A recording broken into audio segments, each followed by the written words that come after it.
Hello, friends. We miss you. We love you. We are praying for you fervently. We can't wait to be back together again as we do our best to continue to follow Jesus and to live His way on our campus. Over the last few days, I've been trying to process what would it have looked like for me to go through such a season while I was in college. I was trying to think through the experiences I was having then and the seasons of life that I'd been through. And I kind of landed on my senior year of college. I took a class on the Psalms with a teacher named Prentice Metter. Such an incredible man of God. And I was in a really strange season my senior year. And I remember that class on the Psalms in many ways kind of grounding me in that season. We studied all sorts of things through the Psalms. There are different genres and the different writers and authors that wrote them and the long period of time that the Psalms were written over. But I remember there were a few words and a bit of language that really stuck with me. There's a scholar named Walter Brueggemann, and he talks about the Psalms in three different categories. He talks about them as Psalms of orientation. So Psalms that are written from the perspective of that your life is oriented on God, that you are oriented on His greatness, oriented on His goodness, and that orients your life. A lot of these Psalms talk about creation. A lot of these Psalms talk about wisdom, or maybe even what we would say God's blessing or God's favor. One of them we might know is Psalm chapter 8. It starts like this: Lord, our Lord, how majestic is your name in all the earth. So there are Psalms of orientation, where our life is headed a certain way, and we are seeing God's favor in our life. But Brueggemann also talks about Psalms of disorientation. That sometimes our life experiences a season where it is utterly disoriented. Have you felt that lately? That our life was headed a certain way, it was oriented on a path, and then it becomes disoriented. That our relationship with God becomes in some way maybe distant, or it's just taken a strange turn. That our relationship with ourself feels disconnected. Maybe our relationship with others, people that we've been close to, or maybe even just our relationship with the world, it's disoriented. One of the Psalms, just a few chapters later, Psalm 13, it says this: How long, Lord, will you forget me forever? And so you see throughout the Psalms this kind of pattern of Psalms of orientation, but then just a few chapters later you see Psalms of disorientation. But the good news of the story of God is even present in the Psalms, because you find without the Psalms scattered Psalms of reorientation. That God is still active and living and moving in His world to reorient His people, to rescue His creation, to in some way participate in the restoration throughout the Psalms. And you see this language present. One of those is Psalm 73. It says this: My flesh and my heart may fail, but God is the strength of my heart and my portion forever.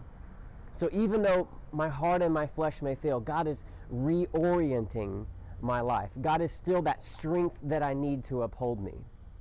And as I've tried to process the last few days, what are the benefit of the Psalms? What are the benefit of such language in this season that we are currently in? I just want to offer an invitation to you. There are plenty of challenges going around the internets these days. Just want to offer an invitation to you. Hey, for the next month, some of us are going to read through the book of Psalms together. We're just going to start in chapter 1 today, and for the month of April, we're going to read through all 150 Psalms. That's about 4 to 5 Psalms a day. I think we can do this. And here's why I think this is important. The language of the Psalms represents so much of the human experience and so many, maybe even all, of the human emotions. And as we go through this season, and you've heard all this language of a new normal, of unprecedented times, that's a really loud truck. I don't know if you can hear that truck. It's terrible. It's disorienting my thoughts. But I think it's important for us in this time to experience some of this language together. That maybe we have those days where we go outside like today and it's beautiful and we can proclaim Psalm 8, this psalm of orientation. Lord, how majestic is your name in all the earth. But then we have days where God just feels distant. And maybe we have our own struggles in our own life, and the psalms of disorientation become what we need to hold on to. That's language that we need to pray. It's language we need to sing. It's language we need to proclaim and to speak to one another. And maybe over the next month, we need psalms of reorientation. That maybe we see even small victories in our life. That maybe God heals his world, which we believe he is going to. And so the psalms of reorientation over the next month are just going to give us that language. And so we're going to do that a few different ways. If you look in the comments below this video, we actually have a few pictures there, just a list of each psalms that you should read with each day. If you're going to join us tonight in our gathering, we're going to talk about specifically a genre that's called lament. What does it mean for us to lament? And what are these lament psalms that maybe we need this language of? So for the next month, I just want to invite you with us. Let's just read through the psalms together. It will take you about 10 to 15 minutes a day. And maybe you're already in a reading plan where you're reading through the Bible in a year. What if you just skipped to the Psalms and did that this month? Or maybe you're in a reading plan where you really don't want to let go of that. How about you just read one psalm a day? So go to the section of the Psalms for each day and just pick one of those to read. I think we need to hold on to this language. And I think that this language has been written into God's story. And as you read through the history of God's people have for a really long time held on to the language of the Psalms. I remember Prentice Metter, during our class on the Psalms, talked about a very specific struggle that his family had been through. And he said that his wife and he got in the car and they were just driving to get to their family. And that his wife just opened the Psalms and just started reading them. And that it was a really long drive, and over time that they would switch drivers and then he would just open the Psalms and just keep reading them.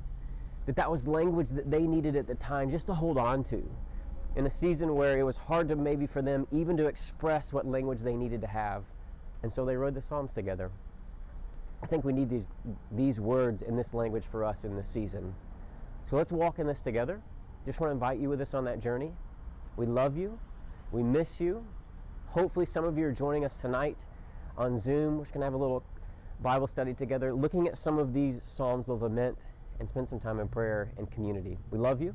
We're praying for you. We'll see you soon. Bye.